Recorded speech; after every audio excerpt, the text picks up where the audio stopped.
Қайырлы күн, құрметті достар. Бүгін сіздерге сотталмағандығы туралы қағазды қалай алу керек, яғни справканы қалай алу керек, соны көрсетейін деп отырмын. Ең алдымен егов порталына кіргеннен кейін сіздерде осындай ең алғашқы бастапқы бет ашылады.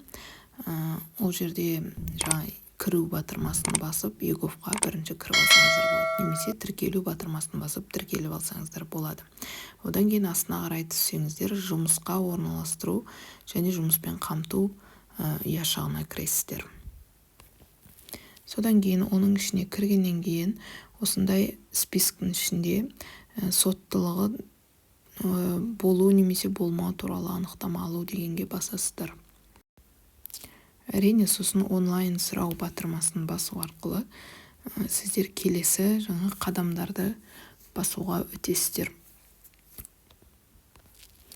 Әрине, егер сіздер порталға әлі кірмеген болсаңыздар, осындай порталға кіру деген бет ашылатын болады. Бұл жерде логин парольмен, немесе ECP-мен, немесе ID арқылы, немесе QR-код арқылы кіруге болады.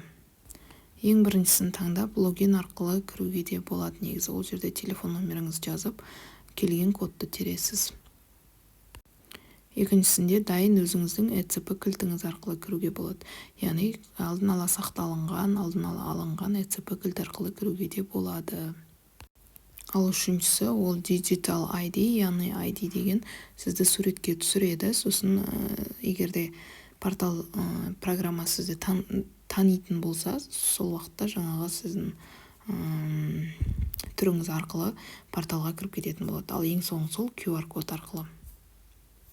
Яғни, мысалға, сіз соттылығы жоқ екен справка, кез келген справканы біреуге алайын деп жатсаңыз, біреудің атына осы QR-кодты таңдап, ол QR-кодты сол адамға жіберу арқылы, бөлісу арқылы, және де ол адам сол QR-кодты сканерлеп өзін растайды, өзін сол кісі алайын деп жатқанын. Сол кісіге жіберу арқылы сіз біреудің атынан осындай справкаларды алып бере аласыз. Егер ол адам мысалға үлкен кісі болса, түсінбейтін, ондай телефон, техниканы түсінбейтін адам болса, солай QR-код арқылы алып беруге болады негізі.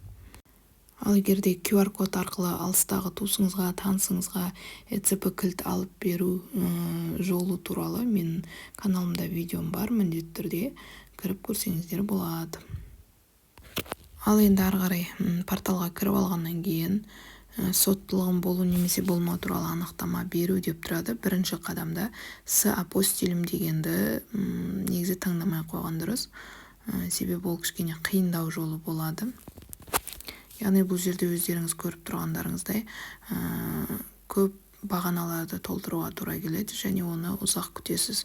Сол үшін мына галочканы қоймай қойған дұрыс. Апостилім деген таңдамай-ақ келесі қадамға өте беруге болады.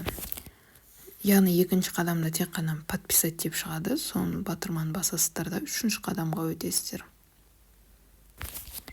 Үшінші қадамда сіздерге тағы да таңдау беріледі, яғни SMS құпия сөз арқылы алу, немесе электронды цифрлық қолтаңба арқылы, яғни ECP арқылы алу, немесе ұялы электрондық цифрлық қолтаңба арқылы алу деген үш таңдау шығады. Әрине, өздеріңізге ыңғайлысын таңдап алсаңыздар болады. Мен бұл жерде SMS код арқылы алу деген таңдадым, яғни кодты алу батырмасын басу арқылы бір рет пайдаланатын құпия сөз бұл. Соны басу арқылы кодты теремін.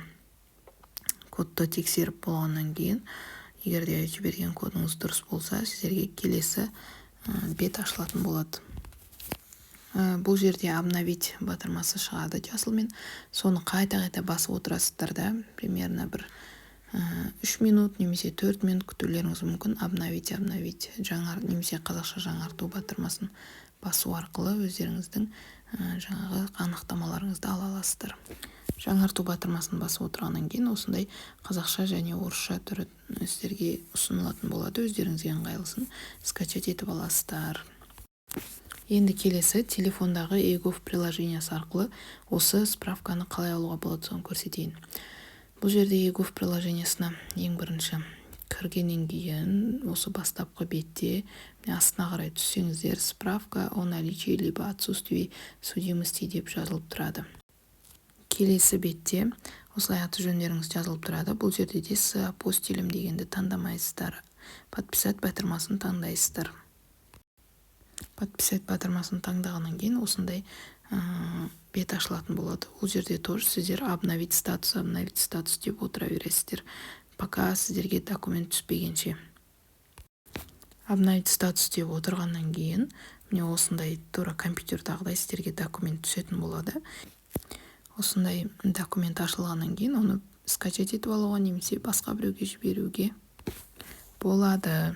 Енді сізге телефон арқылы да, компьютер арқылы да осындай справка алу жолын көрсеттім. Егер видео ұнаса, міндетті түрде бөлісіп, лайк басып кетуді ұмытпаңыздар.